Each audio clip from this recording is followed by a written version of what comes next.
Guys, it's Kevin again, and I don't know how long it's been since I made the last video because I've been really busy with school, but I'm back with the project. And today I just soldered this wire here. You're gonna need to have this soldered to have the car to start. It's the gray and red wire here, and then I just bridged it to this yellow and red, and this should be, I think one of them is a 12-volt source and the other one is like for the ignition. And normally you can have this wire jump to the clutch pedal, the sensor that basically notifies the car that the clutch pedal is pressed in. You can have that soldered over there, but I don't feel like running the wire all the way over there and doing all that, so I decided to do this. I'm gonna test and see if it works. Not now, but I will later.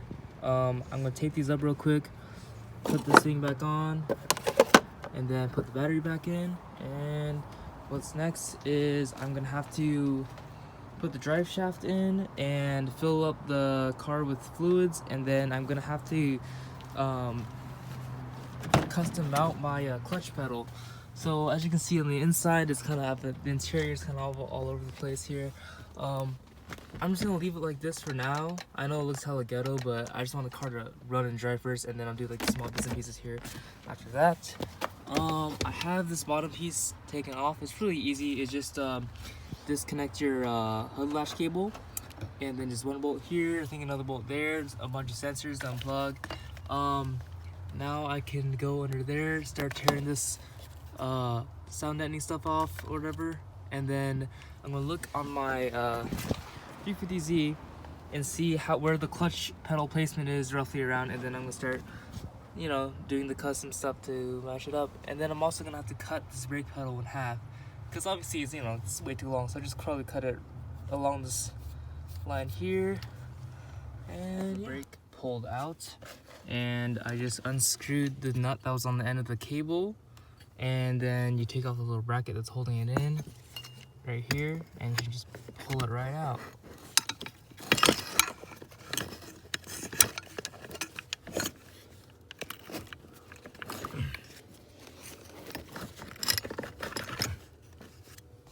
Alright, after you remove the brake pedal, you have to remove the bracket that bolts the brake pedal to the firewall. It's this bracket right here, and it has those what are they called?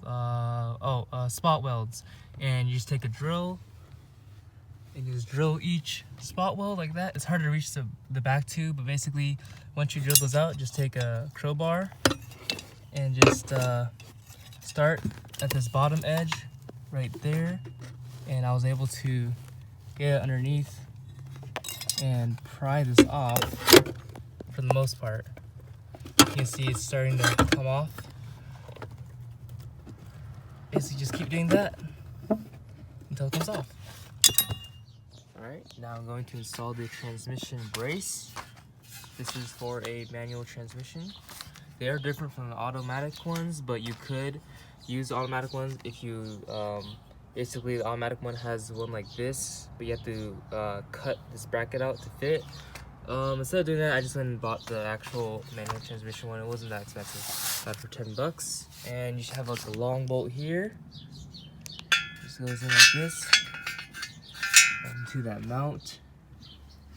And then you have, alright, here is a automatic transmission driveline piece from a automatic G35 that I'm currently doing a manual conversion, and I'm reusing the driveline piece for the manual transmission. And all you need to do, instead of just buying a new one, you can, so as you can see, I already broke the weld, but there's this piece right here that's held on by two welds, just two welds on opposite sides.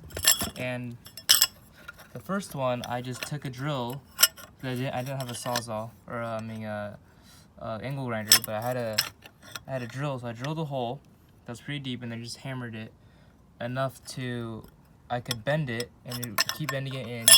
You can bend off the other piece, and it comes right off. And this should be able to fit in the manual transmission. I'm about to find out in a little bit. For this part of the manual conversion, you have your clutch pedal, and you need to drill 2 holes in the firewall for these 2 holes, and basically those 2 holes are going to be connected to your master cylinder, which I ordered a brand new one at eBay, and it has these 2 studs here, and these 2 would just go through there. Basically will sandwich the firewall, and then you need to make a hole in the middle for the master cylinder, like this. And then later on I'll explain the lines. I have the OEM G35 clutch fluid lines here. Basically this will be just connecting to that. I'll explain that later, but I'll take you in here. So this is after I removed the bracket that holds that e-brake in. As you can see, that unpainted area. And what I did was I used this hole here and just made it a little bigger, and then I made another hole there just by measuring it, and then you take the center of that, and I used a an 1 1/8 hole drill bit for that, and as you can see, it's almost out. And basically that will be the mounting place for both your clutch pedal and your master.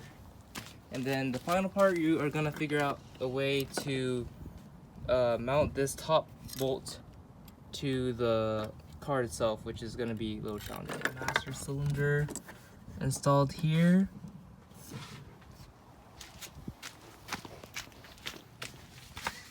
I do have the clutch pedal installed and attached to the master cylinder, sandwiching between the firewall.